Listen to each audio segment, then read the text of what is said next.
Hi hello नमस्कार. तर तुम्हा सगळ्यांचं माझ्या चॅनलमध्ये खूप खूप मनापासून स्वागत आहे.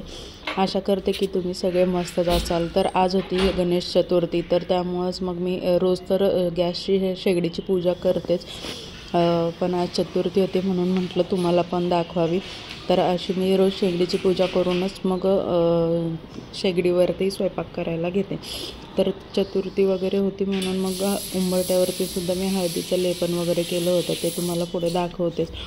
पण त्याआधी पूजा वगैरे सुद्धा माझी झाली होती पूर्ण करून, आणि रांगोळी वगैरे देवासमोरसुद्धा काढून झाली होती. तर तुम्ही बघू शकता मी सगळी पूर्ण देवपूजा वगैरे करून घेतली होती. तर चतुर्थी होती म्हणून म्हटलं तुम्हाला देवपूजासुद्धा दाखवावी. देवपूजा आवडली असेल तर मला कमेंटमध्ये नक्की सांगा. आणि आज गणेश चतुर्थी होती म्हणलं एक रेसिपी पण मला तुमच्याबरोबर शेअर करायची होती.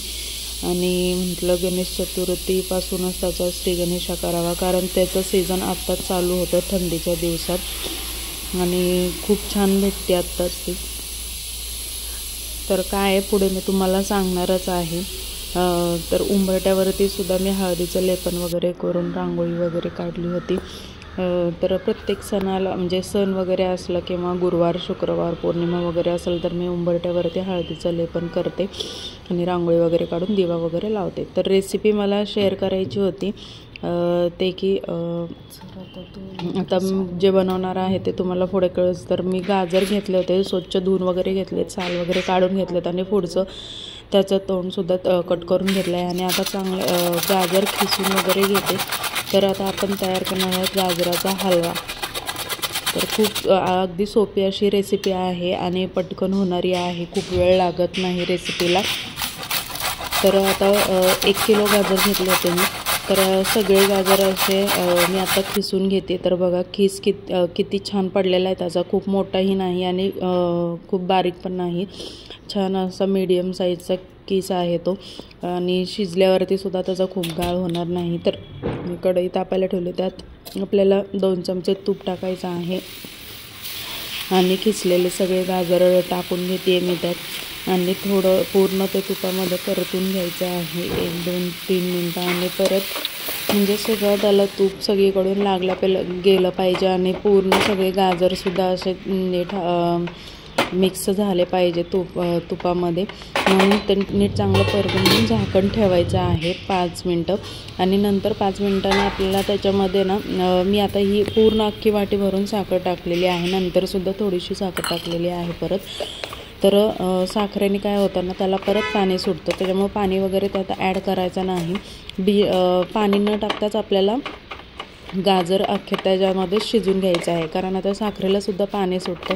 तर हे साखर पूर्ण आपल्याला त्याच्यामध्ये चांगली मिक्स करून घ्यायची आहे आणि परत आपल्याला झाकण 10 ते 15 मिनटं ठेवायचं आहे. आणि मग ते पाणी सुटल्यावरती ते शिजलंसुद्धा जातं त्यात. तर तुम्ही बघू शकता आता चांगल्या आधी कसा कलर होता आणि आता शिजल्यावरती कसा कलर आहे.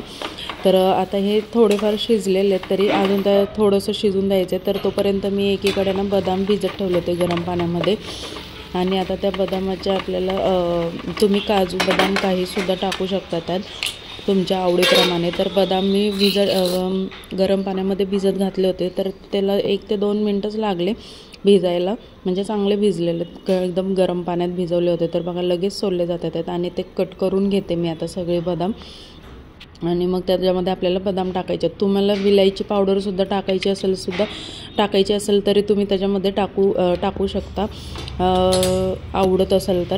तर आमच्यात तर कोणाला आवडत नाही म्हणून मी ती विलायची पावडर नाही टाकत, फक्त मी बदाम टाकले आहेत.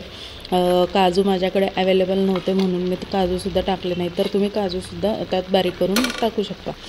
आणि जर का खवा जर का तुम्हाला आवडत असेल ना त्याच्यामध्ये, तर तुम्ही खवासुद्धा ह्याच्यामध्ये ॲड करू शकता, पण कलर थोडासा चेंज होता याचा. जसा आत्ता जो कलर आहे ओरिजिनल त्याच्यापेक्षा थोडासा तो लाईट कलर होतो खव्याने, पण खवा टाकल्यावर सुद्धा चव वेगळीच लागते, खूप बदलते चव त्याची. बदाम वगैरे टाकल्यावर एक 5 मिनटं अजून मी गॅसवरती ठेवलं होतं आणि परत सर्व करायला घेतलं. तर तुम्ही बघू शकता हलवा तयार आहे. म्हणजे ते गाजरसुद्धा चांगलं शिजलं आहे. पाणी न टाकता मी हे शिजवलेलं आहे. पाण्याची गरजच लागली नाही त्याला. तर कशी वाटली रेसिपी मला कमेंटमध्ये नक्की सांगा. आवडली असेल तर लाईक आणि शेअर नक्की करा.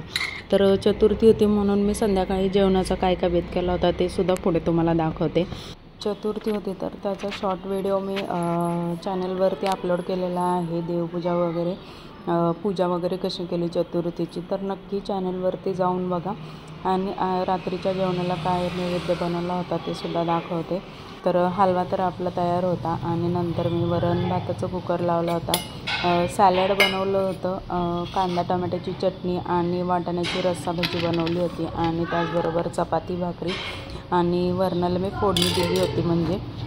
तर आता तुम्हाला नैवेद्याचं ताट कसं तयार केलं दाखवते. तर तुम्ही बघू शकता इकडे भाजी, वरण, हलवा, कोशिंबीर आणि कांदा टमाट्याची चटणी, वरण भात आणि चपाती आहे. तर भातावरती मी आता थोडंसं वरण टाकते. भात असाच पांढरा नाही ठेवायचा म्हणून आणि थोडंसं तूप सोडते. आणि आता हे नैवेद्याचं ताट मी देवासमोर ठेवते. त्याचा शॉर्ट व्हिडिओ नक्की चॅनलवरती जाऊन बघा. आणि हा व्हिडिओ आवडला असेल तर चॅनलला लाईक आणि शेअर करायला विसरू नका. चॅनलवरती नवीन असेल तर सबस्क्राईब करा. पुन्हा भेटूया अशाच एका नवीन व्हिडिओमध्ये.